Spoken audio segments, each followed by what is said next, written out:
اللہ تعالیٰ فرماتے ہیں کہ جب تم تکلیف میں ہو تو نماز اور صبر سے مدد حاصل کرو۔ اسی بات کو مد نظر رکھتے ہوئے میرے دل سے یہ آواز آئی ہے کہ موجودہ حالات میں ہمیں سب سے زیادہ ضرورت نماز کی ہے اور صبر کی ہے، اور اللہ کے حکم سے انشاءاللہ ہم لوگ اسی سیریز کے اندر نماز کو ترجمے کے ساتھ سیکھیں گے۔ آپ سب دوستوں سے گزارش ہے کہ اس ویڈیو کو لائک بھی کریں، سبسکرائب بھی کریں اور اپنے دوستوں کے ساتھ بھی شیئر کریں۔ تو آئیے شروع کرتے ہیں۔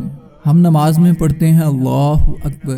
کبھی ہم نے یہ سوچا ہے کہ اللہ سب سے بڑا کیوں ہے؟ اللہ اکبر کا مطلب ہے اللہ سب سے بڑا ہے، تو وہ سب سے بڑا کیوں ہے؟ کیا ہم نے کبھی یہ گمان کیا ہے؟ دراصل حقیقت یہ ہے کہ ہم گمان کر ہی نہیں سکتے کہ وہ کتنا بڑا ہے۔ ہاں وہ بڑا ہے میرے ہر سوچی ہوئی چیز سے، اور بڑا ہے وہ ہر اس چیز سے جو میں سوچ بھی نہیں سکتا۔ وہ بڑا ہے ہر اس چیز سے جو میں دیکھ سکتا ہوں، وہ بڑا ہے ہر اس چیز سے جو میں دیکھ بھی نہیں سکتا، وہ بڑا ہے میرے اس گمان سے جو میں کر سکتا ہوں، اور وہ بڑا ہے ہر اس گمان سے جو میں نہیں کر سکتا۔ وہ بڑا ہے اس پورے کائنات سے۔ جانتے ہو یہ جو دنیا ہے نا، یہ اللہ کی قدرت کا صرف ایک ذرہ ہے۔ ہم نے تو اللہ کی قدرت ابھی دیکھی ہی نہیں ہے۔ اگر ہم صرف آسمانوں کی بات کریں تو جو ہمیں نظر آ رہا ہے وہ ایک آسمان ہے، اور ایسے 7 آسمان اللہ کے ہیں۔ اس کے بعد ان کے بیچ درمیان سیارے اور بے تحاشا ستارے، بے تحاشا چاند، اور کہیں بلین ٹریلین سورج ہیں۔ یہ سب اللہ کی بنائی ہوئی قدرت ہے،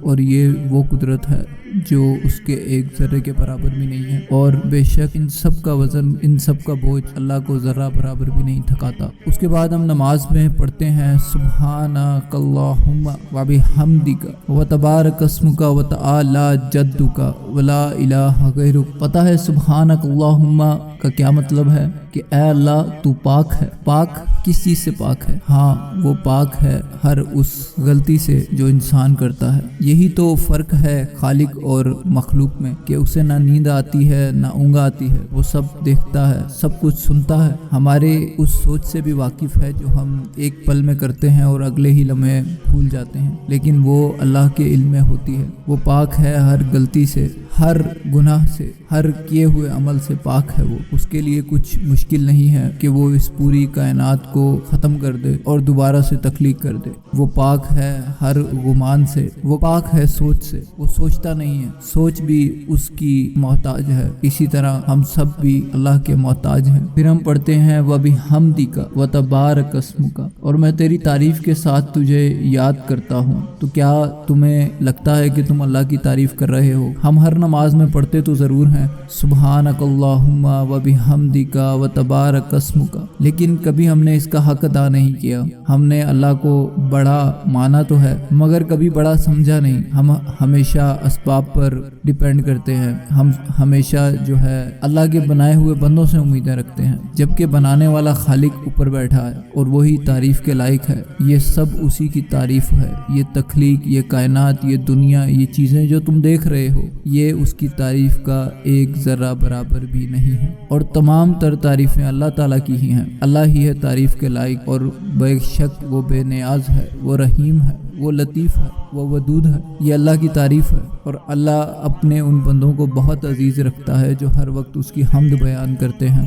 اس کے بعد ہم پڑھتے ہیں وتعالی جدک ولا الہ غیرک، تیرا نام برکت والا ہے اور تیری شان بڑی ہے اور تیرے سوا کوئی معبود نہیں۔ تو آپ جان لیں کہ اللہ کا ہی نام برکت والا ہے۔ اللہ کی چاہت میں رنگیں گے تو آپ اپنی چاہت تک پہنچ سکتے ہیں۔ یہ جو ہر نماز میں ہم اللہ کی حمد بیان کرتے ہیں، اسے ہم نے بیان نہیں کرنا، اس کا حق ادا کرنا ہے۔ ہم صرف فرض پڑھتے ہیں، اور جب ہم فرض ادا کرتے ہیں تو اس کے بدلے ہمیں ثواب مل جاتا ہے، لیکن اللہ سے دعا سبھی کرتے ہیں، مگر یہ جان لو کہ مانگنے اور کرنے میں بہت فرق ہے۔ دعا کر کے بس یہ گمان کر لینا کہ اب ہماری دعائیں قبول ہوں گی، تو کبھی ہماری دعائیں قبول نہیں ہوں گی۔ تم بادشاہ کے در پر ہو، اس خالق کے جو ہر شے پر قدرت رکھتا ہے۔ یہ الفاظ بہت آسان ہیں بولنے میں، مگر اتنی ہی زیادہ اگر تم اس پر عمل کرو تو یہ تمہیں اپنی تاثیر بتائیں گے۔ اللہ سے مانگ کر دیکھو، مانگو، گڑ گڑاؤ، اس کو بتاؤ کہ میں تیرا محتاج ہوں، تو خالق ہے، میں مخلوق ہوں، میں بے بس ہوں مگر اس کے بس میں سب کچھ ہے۔ تو آج کی بات جب بھی آپ پڑھیں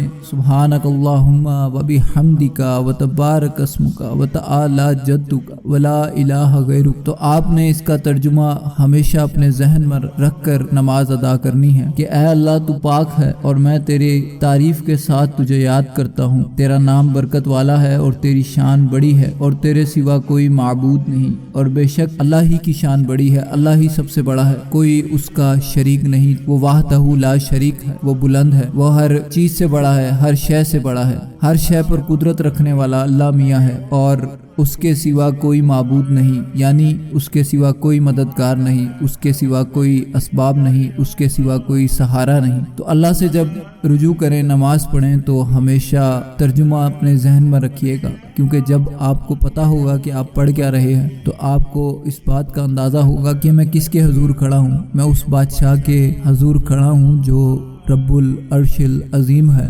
ایک دفعہ کا ذکر ہے کہ اذان کا وقت ہوا تو صحابہ کرام نے دیکھا کہ مولا علی اذان کی آواز سنتے ہی گڑ گڑانے لگتے ہیں، ان کی آنکھوں میں آنسو آ جاتا ہے۔ تو صحابہ کرام نے عرض کیا کہ حضرت علی آپ کی آنکھوں میں آنسو کیوں آ جاتا ہے اور آپ پہ یہ خوف کیوں طاری ہو جاتا ہے؟ تو مولا علی فرماتے ہیں کہ اتنی بڑی ہستی کا بلاوا آتا ہے، پتہ نہیں مجھ جیسا شخص اس کا حق ادا کر پائے گا یا نہیں۔ تو سوچیں کہ یہ الفاظ مولا علی کہہ رہے ہیں جو اہل بیت میں سے ہیں، جس کے لیے آپ صلی اللہ علیہ وسلم نے فرمایا کہ جس کا میں مولا اس کا علی مولا۔ تو اگر اتنی عاجزی مولا علی کے اندر تھی، آپ اور میں تو کوئی چیز ہی نہیں ہے۔ تو اللہ کے یہاں جب بھی حاضری دیا کریں تو پورے خلوص کے ساتھ، پوری نیت کے ساتھ، پوری توجہ کے ساتھ نماز کو ادا کیا کریں تاکہ مانگی ہوئی چیز آپ کو جلد عطا کر دی جائے۔ اللہ پاک سے دعا ہے کہ اس ویڈیو سے آپ کی اور میری، ہم سب کی اصلاح ہو۔ ویڈیو کو اپنے دوستوں کے ساتھ ضرور شیئر کیجیے گا۔